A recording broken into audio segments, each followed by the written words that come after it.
O cheiro a café acabado de fazer pairava no ar da pequena cozinha, uma promessa de calor contra a umidade fria de uma manhã de novembro em Lisboa.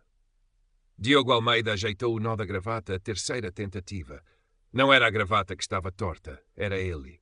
Um nó de ansiedade revirava-lhe o estômago, mais apertado que qualquer seda. Hoje começava o estágio na Monteiro Associados, um nome que ecoava nos corredores da faculdade como um Olimpo da consultoria financeira. Avenida da Liberdade. O nome em si já pesava. Do outro lado da mesa, Beatriz, a sua mãe, mexia o açúcar no café com uma lentidão pensada, os olhos fixos na chávena como se ali estivesse escrito o destino. Vai chegar atrasado, filho. A sua voz era suave, mas carregava um tom que Diogo conhecia bem, uma preocupação que ela tentava, sem grande sucesso, disfarçar. Eu sei, mãe. Só a gravata. Mentiu. Beatriz ergueu os olhos e o seu olhar, geralmente um porto seguro para Diogo B., pareceu hesitar por um instante. Esse, Vasco Monteiro, ainda é ele o dono?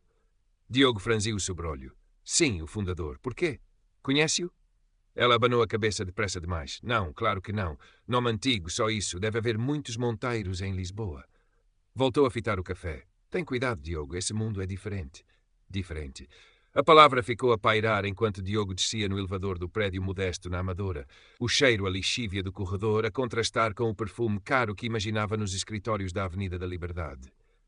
Diferente era o eufemismo que a mãe usava para descrever um mundo que muitas vezes parecia desenhado para o excluir, ou pelo menos para o fazer sentir que não pertencia. A sua pele escura, o cabelo crespo, o código postal do seu bairro eram marcadores que ele carregava, invisíveis para uns, demasiado visíveis para outros. Ao entrar no átrio imponente da Monteiro Associados, o mármore polido a refletir a sua imagem ligeiramente distorcida, Diogo sentiu o peso do diferente da mãe. Homens e mulheres de fatos impecáveis deslizavam pelo espaço com uma confiança que parecia inata. Ele ajeitou o blazer barato, comprado em segunda mão, mas impecavelmente limpo, e respirou fundo. Conseguira a bolsa de mérito, destacara-se na faculdade, merecia estar ali. Ou era isso que repetia a si mesmo? Vasco Monteiro recebeu no seu gabinete no último andar, uma fortaleza de vidro e aço com vista panorâmica sobre a cidade. A secretária era uma vasta extensão de mogno polido, e o próprio Monteiro, nos seus 50 e poucos anos, parecia uma extensão dela, sólido, imponente, caro. O seu sorriso foi breve, os olhos azuis, frios como o vidro da janela, avaliaram Diogo de cima a baixo num instante que pareceu uma eternidade. Diogo Almeida, o nosso estagiário prodígio. A voz era melosa, mas havia um tom subjacente, um vinco quase imperceptível no canto da boca que fez Diogo sentir um arrepio. Espero que esteja à altura das expectativas. As expectativas. Diogo engoliu em seco. Eram sempre as expectativas. As dele, as dos outros, as de um mundo que parecia sempre exigir mais dele do que dos restantes. Os primeiros dias foram uma imersão num turbilhão de novas caras, processos complexos e a pressão constante de provar o seu valor. Diogo foi designado para a equipa de análise de mercados emergentes sob a supervisão direta de Vasco Monteiro. Uma honra, disseram-lhe. Uma oportunidade de aprender com o melhor. Diogo sentiu que era mais uma forma de o manter sob o olhar vigilante do próprio fundador. As microagressões começaram subtis, quase imperceptíveis. Comentários de Monteiro sobre a sorte de Diogo em conseguir o estágio, considerando as suas origens. Tarefas que eram claramente abaixo das suas capacidades ou, pelo contrário, impossivelmente complexas, sem o devido acompanhamento que nunca chegava. Nas reuniões de equipa, as suas opiniões eram frequentemente ignoradas ou interrompidas por Monteiro com um sim, interessante, mas vamos ao que importa. Quando apresentava uma análise bem fundamentada, o elogio, se vinha, era sempre acompanhado de uma ressalva, um não está mal para um principiante, que lhe azedava o pequeno triunfo. O isolamento também se instalou de forma insidiosa. Os convites para almoços de equipa tornaram-se menos frequentes para ele. As conversas de corredor paravam abruptamente quando ele se aproximava. Alguns colegas eram cordiais, mas distantes. Outros adotavam a mesma condescendência velada de Monteiro.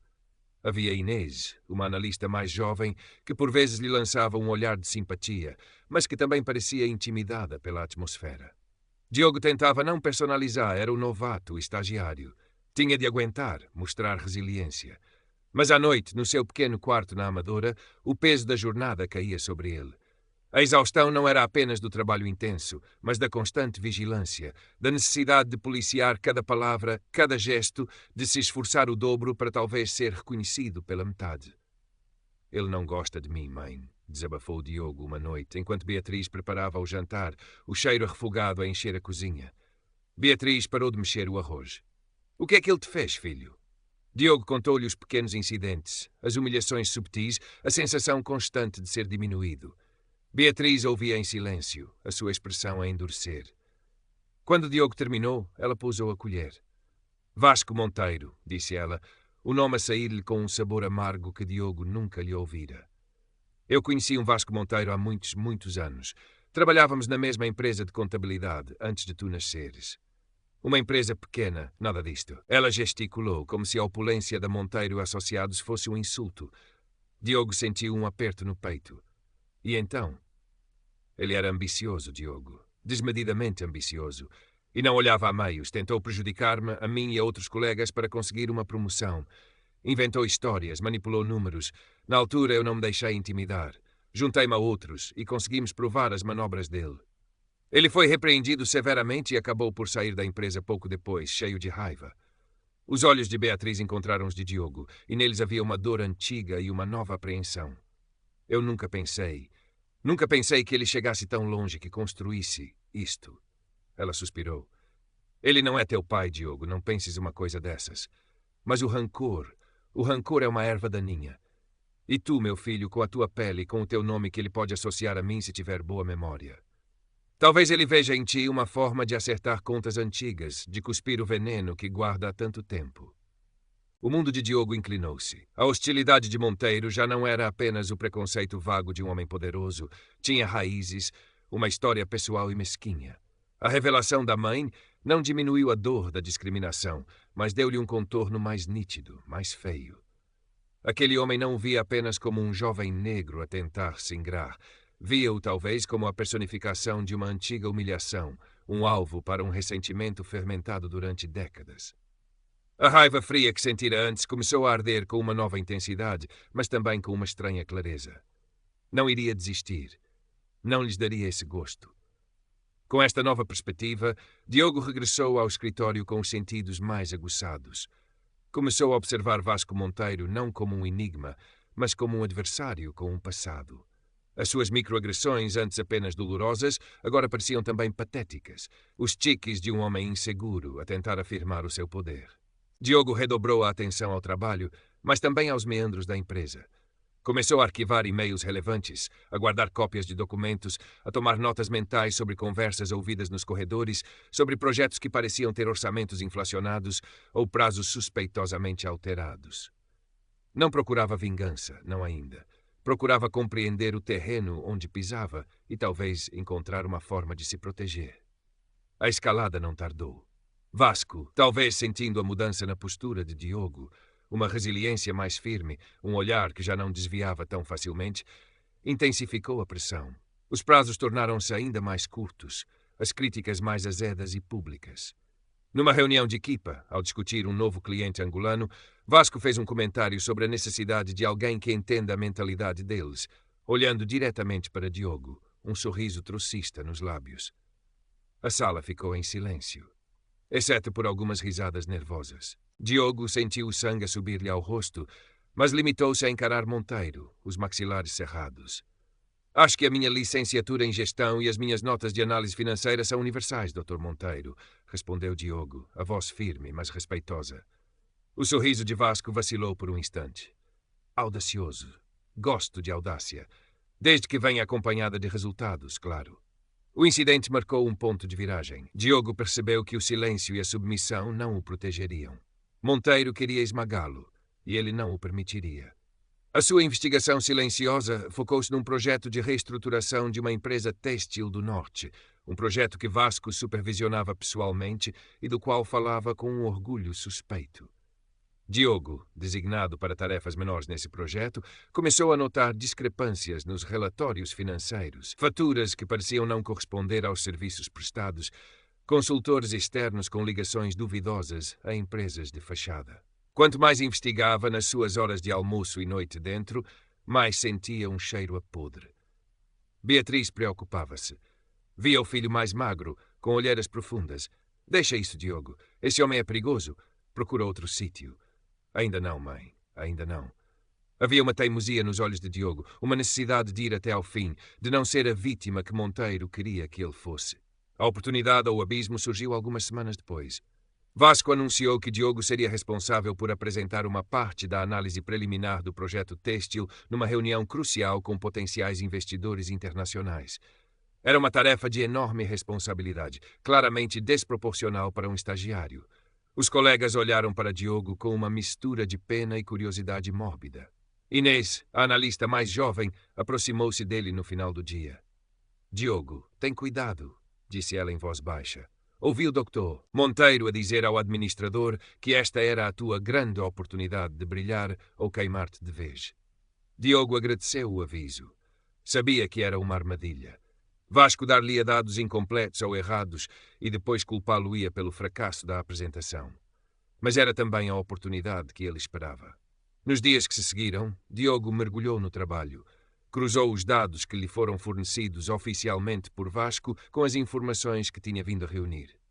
As peças do puzzle começaram a encaixar-se, revelando não apenas incompetência, mas indícios claros de fraude e desvio de fundos através de consultorias fictícias.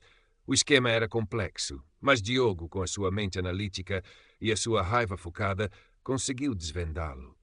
Preparou a sua apresentação, mas também preparou um dossiê à parte, meticulosamente organizado. A manhã da reunião chegou fria e cinzenta, um espelho do estado de espírito de Diogo. Sentado na ampla sala de reuniões, com os investidores de rostos impassíveis e Vasco Monteiro a presidir com a sua habitual confiança oleosa, Diogo sentiu o coração a bater descompassado. Era agora ou nunca. Vasco introduziu com um sorriso que não chegava aos olhos. E agora o nosso jovem talento, Diogo Almeida, vai apresentar-nos a análise de viabilidade financeira. Diogo levantou-se, as pernas a tremerem ligeiramente. Projetou o primeiro slide. Começou a falar, a voz inicialmente hesitante, mas ganhando firmeza à medida que avançava pelos números.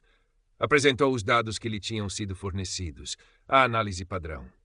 Então, no momento crucial, quando se esperava que ele desse as conclusões otimistas que Vasco certamente lhe tinha instruído para dar, Diogo fez uma pausa. Contudo, disse ele, a sua voz a ecoar no silêncio tenso da sala, uma análise mais aprofundada, utilizando fontes de dados complementares e cruzando informações de diferentes departamentos, levanta algumas questões pertinentes que merecem a vossa atenção antes de qualquer decisão de investimento. Contudo, disse ele, a sua voz a ecoar no silêncio tenso da sala, uma análise mais aprofundada, utilizando fontes de dados complementares e cruzando informações de diferentes departamentos, levanta algumas. Vasco endureceu na cadeira, o sorriso a desaparecer. Os investidores inclinaram-se para a frente. Calmamente, metodicamente, Diogo começou a expor as inconsistências. Não usou a palavra fraude. Não acusou Vasco diretamente. Limitou-se a apresentar factos, números, e-mails projetados no ecrã, documentos que mostravam pagamentos avultados a empresas de consultoria sem histórico, cujos diretores eram nomes ligados a outros negócios falhados de Vasco. Cada slide era uma martelada no verniz de respeitabilidade de Monteiro. A sala estava em silêncio absoluto, apenas quebrado pela voz calma de Diogo e pelo clique do rato a mudar de slide. Vasco estava lívido, os nós dos dedos brancos onde agarrava a caneta. Tentou interromper uma ou duas vezes, mas Diogo, com uma polidez gélida, pedia para concluir o seu raciocínio, sempre apoiado em dados que a própria Monteiro Associados gerou ou recebeu. Quando Diogo terminou, não houve aplausos. Apenas um silêncio pesado, carregado de implicações. Os investidores olhavam de Diogo para um Vasco Monteiro petrificado, cujos olhos fuzilavam o estagiário com um ódio impotente. Um dos investidores mais velhos, um suíço com fama de implacável, pigarreou. Dr. Monteiro, disse ele, a voz fria como os Alpes, creio que temos muito que conversar, em privado. A reunião terminou abruptamente para Diogo. Foi dispensado com um aceno vago de um administrador que parecia ter envelhecido 10 anos numa hora. Enquanto recolhia os seus papéis, sentiu o olhar de Vasco Monteiro a queimar-lhe as costas, uma promessa de retaliação que de alguma forma já não o assustava tanto. O que estava feito, estava feito. Nos dias que seguiram a Monteiro Associados foi um ninho de vespas agitadas. Reuniões à porta fechada sucediam-se. Advogados de fatos escuros entravam e saíam do edifício. Os rumores corriam desenfreados pelos corredores, sussurrados nas pausas para café e nas casas de banho. O nome de Diogo estava em todas as bocas. O estagiário misterioso que tinha enfrentado o leão na sua própria jaula. Alguns olhavam-no com admiração renovada, outros com medo, como se ele fosse uma espécie de bomba-relógio. Inês deu-lhe um sorriso discreto e um polegar para cima quando se cruzaram junto à máquina de café. Vasco Monteiro desapareceu do seu pedestal. Não vinha ao escritório. Dizia-se que estava doente, depois que estava em reuniões importantes no estrangeiro. Diogo sabia que eram eufemismos. O castelo de cartas que Vasco construíra com arrogância e enganos estava a ruir. Uma semana depois, um e-mail lacônico da administração aterrou nas caixas de correio de todos os funcionários. Por motivos pessoais, o Dr. Vasco Monteiro apresentou a sua demissão do cargo de CEO da Monteiro Associados com efeitos imediatos. Agradecemos os seus anos de serviço e desejamos-lhe felicidades nos seus futuros projetos. Felicidades. Diogo quase sorriu. Não sentiu a euforia da vitória que talvez tivesse imaginado. Sentiu um cansaço profundo, um alívio tenso e uma estranha sensação de vazio. A batalha tinha terminado, mas a sua guerra pessoal contra um mundo que tantas vezes o julgava antes de o conhecer, essa continuaria. Poucos dias depois, Diogo foi chamado ao gabinete de um dos administradores seniores, o Dr. Antunes, um homem que sempre lhe parecera mais justo, embora distante. Diogo, começou o Dr. Antunes cautelosa. O que você fez naquela reunião foi de uma coragem notável. E, mais importante, a sua análise estava correta. Descobrimos irregularidades significativas. Ele fez uma pausa. A empresa está a passar por uma reestruturação. Haverá mudanças. O administrador olhou para Diogo, um brilho de algo que poderia ser respeito nos olhos. Gostaríamos que ficasse. Há um lugar para si aqui, se o quiser. Provou o seu valor. Diogo ouviu, o coração pesado. Ficar? Ali naquele ninho de cobras, mesmo que a cobra principal tivesse sido removida. Conseguiria alguma vez sentir-se verdadeiramente em casa, verdadeiramente respeitado, ou seria sempre o estagiário que derrubou o patrão? Agradeceu a oferta, pediu uns dias para pensar. Mas, no fundo, já sabia a resposta. Naquela noite, contou tudo a Beatriz, detalhadamente. Ela ouviu, os olhos a brilhar de orgulho e alívio, mas também com uma sombra de preocupação pelo futuro do filho. Fizeste o que tinhas a fazer, meu Diogo, disse ela, a mão a encontrar a dele sobre a mesa da cozinha. Mostraste a tua força, a tua inteligência, mas esse sítio não sei se alguma vez te faria feliz. Diogo acenou. Também acho que não, mãe. No dia seguinte, entregou a sua carta de demissão. Explicou ao Dr. Antunes que, embora grato pela oportunidade e pelo reconhecimento, precisava de um novo começo, num ambiente onde pudesse construir a sua carreira sem o peso do passado recente da empresa, nem do seu próprio confronto. O Dr. Antunes compreendeu, ou pelo menos disse que sim. Desejou-lhe sorte, um aperto de mão firme. Ao sair do edifício da Monteiro Associados pela última vez, Diogo não olhou para trás. A Avenida da Liberdade parecia menos imponente, o sol de inverno a bater-lhe no rosto com uma promessa tímida. No bolso levava a experiência, as cicatrizes invisíveis, mas também uma nova sensação de agência, de controlo sobre o seu próprio destino. Apanhou o metro para casa.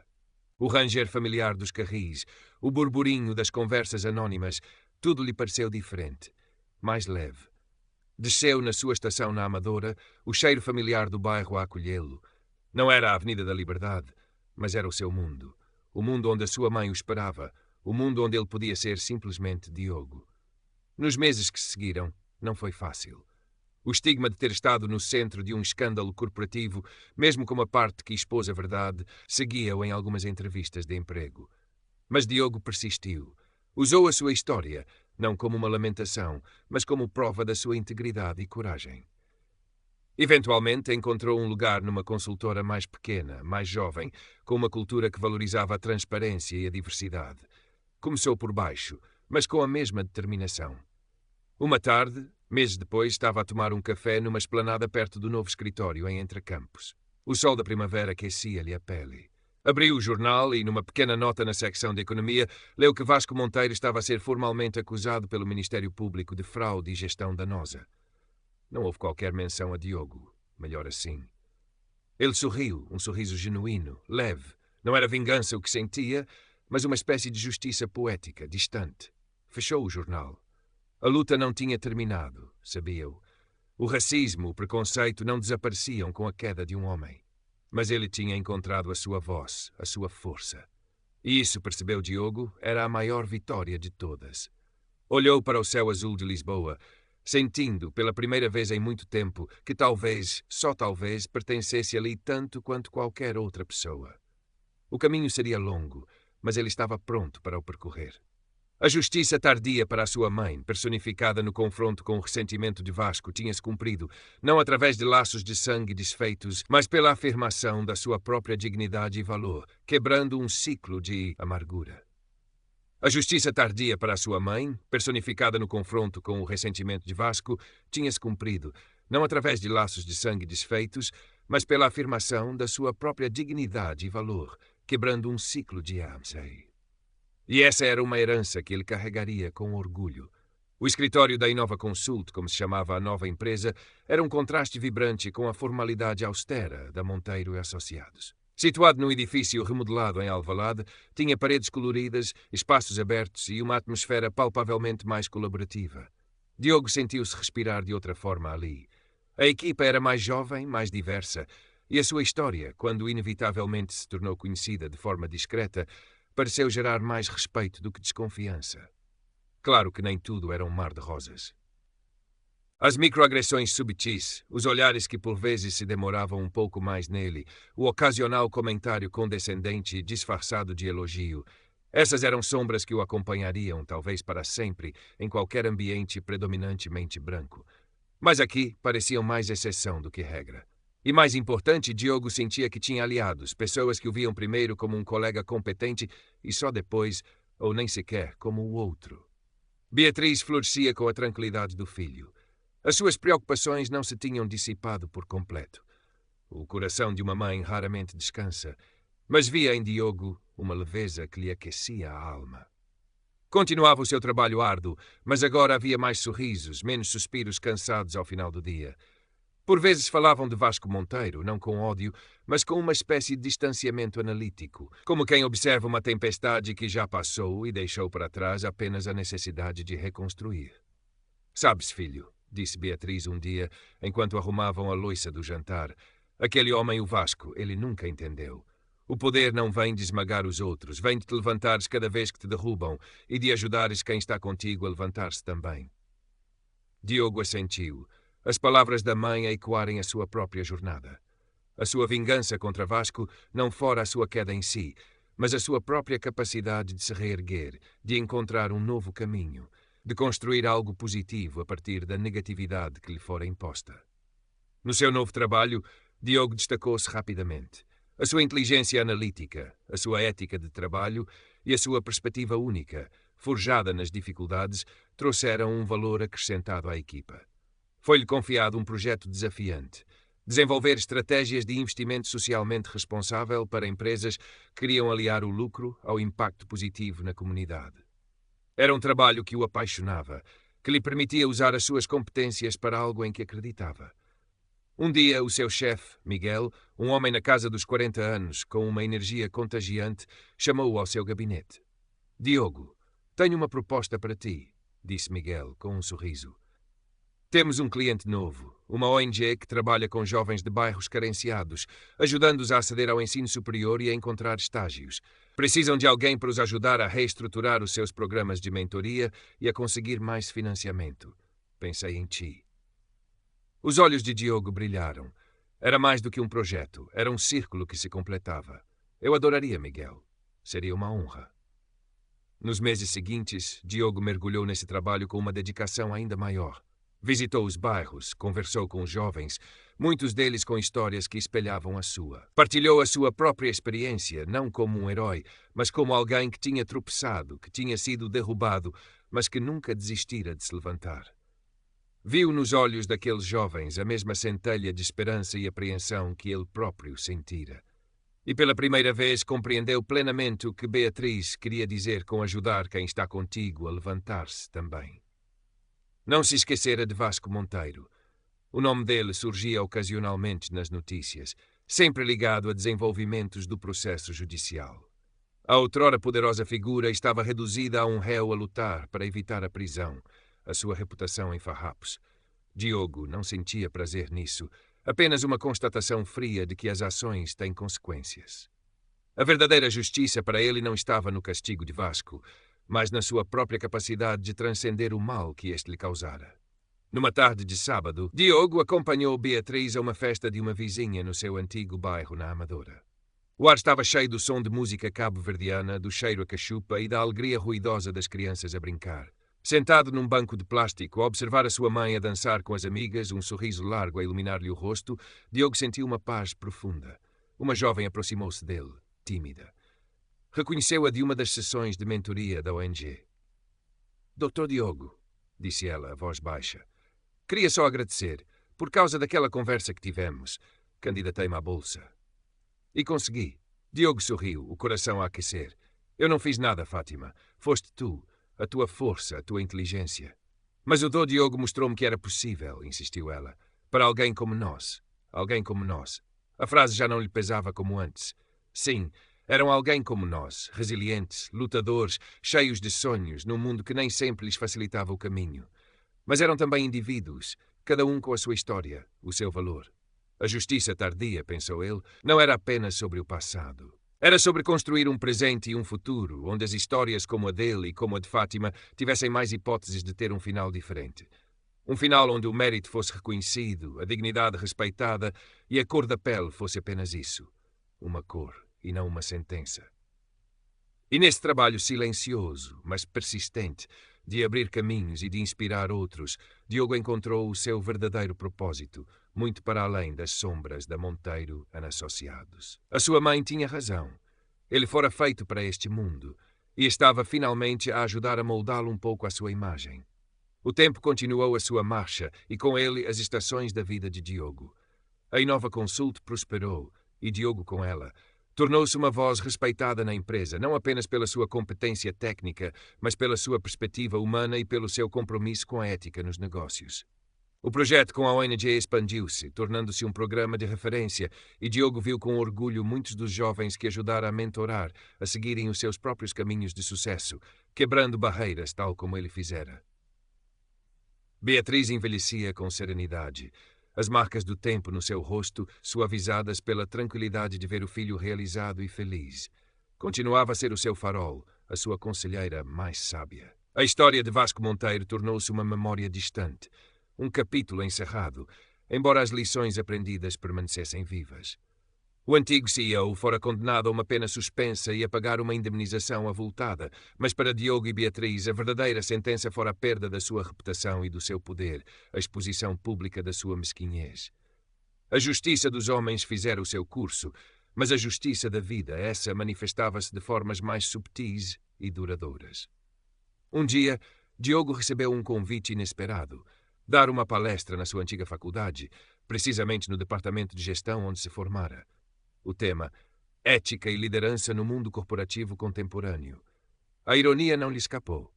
Ele, o antigo estagiário marginalizado, agora convidado a falar sobre os valores que tanto lhe tinham faltado no início da sua carreira. Hesitou. Voltar àquele ambiente acadêmico, que também tivera as suas quotas de desafios subtis, de olhares condescendentes, não era fácil. Mas depois pensou nos jovens que estariam na audiência, alguns deles talvez carregando as mesmas inseguranças e enfrentando os mesmos obstáculos invisíveis que ele enfrentara. Pensou em Fátima e em tantos outros. Aceitou. No dia da palestra, o auditório estava cheio.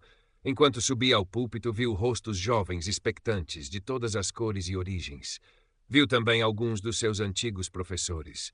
Por um instante, sentiu o mesmo nervosismo do seu primeiro dia na Monteiro Associados, mas depois respirou fundo. Olhou para suas notas, mas decidiu falar a partir do coração. Não contou a sua história com Vasco Monteiro em pormenor. Não precisava. Mas falou da importância da integridade, da coragem de defender o que é certo mesmo quando é difícil, da responsabilidade que cada um tem em construir um ambiente de trabalho mais justo e inclusivo. Falou sobre como o verdadeiro poder não reside em diminuir os outros, mas em elevá-los. Falou sobre resiliência, não como uma capacidade de sofrer em silêncio, mas como a força para transformar a adversidade em motor de mudança. Enquanto falava, via a si mesmo, anos antes, um jovem cheio de sonhos e de receios, a entrar num mundo que parecia hostil. E via a sua mãe, a sua força silenciosa, a sua fé inabalável nele. A liderança, concluiu Diogo, a sua voz firme a ecoar pelo auditório, não se mede pelos lucros que se acumulam ou pelos cargos que se ocupam. Mede-se pelo impacto positivo que temos na vida das pessoas, pela justiça que promovemos, pela dignidade que defendemos. E essa liderança começa em cada um de nós, nas nossas escolhas diárias, na forma como tratamos o outro, especialmente aquele que a sociedade, por qualquer motivo, tenta colocar à margem. Houve um momento de silêncio e depois os aplausos começaram, crescendo até encherem o auditório. Diogo sentiu um nó na garganta, mas desta vez era um nó de emoção genuína, de gratidão. Ao descer do púlpito, uma jovem estudante negra aproximou-se dele, os olhos a brilhar. Obrigada, disse ela. Precisava de ouvir isto. Diogo sorriu. Era por isto, por estes momentos. Mais tarde, a caminho de casa, o telemóvel tocou. Era Beatriz. Então, meu orador famoso, brincou ela. Correu bem, mas acho que correu bem. Eu sei que sim. Houve uma pausa. O teu pai, o que nunca tiveste, estaria orgulhoso de ti. Diogo engoliu em seco. Nunca falavam muito sobre o pai ausente. Beatriz fizera sempre o papel de ambos, com uma força admirável.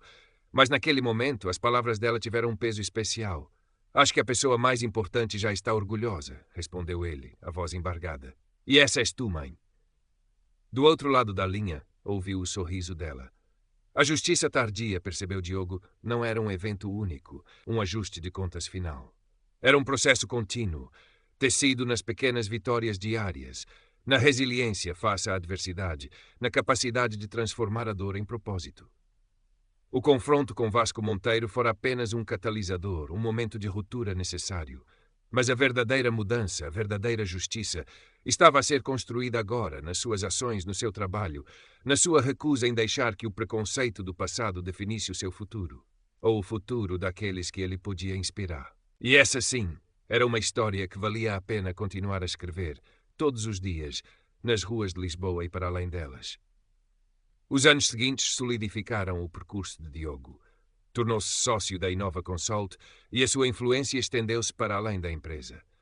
Envolveu-se ativamente em fóruns de discussão sobre diversidade e inclusão no setor empresarial português, partilhando a sua experiência, sempre com discrição sobre os detalhes mais pessoais do caso Monteiro, mas com uma clareza incisiva sobre os desafios sistémicos.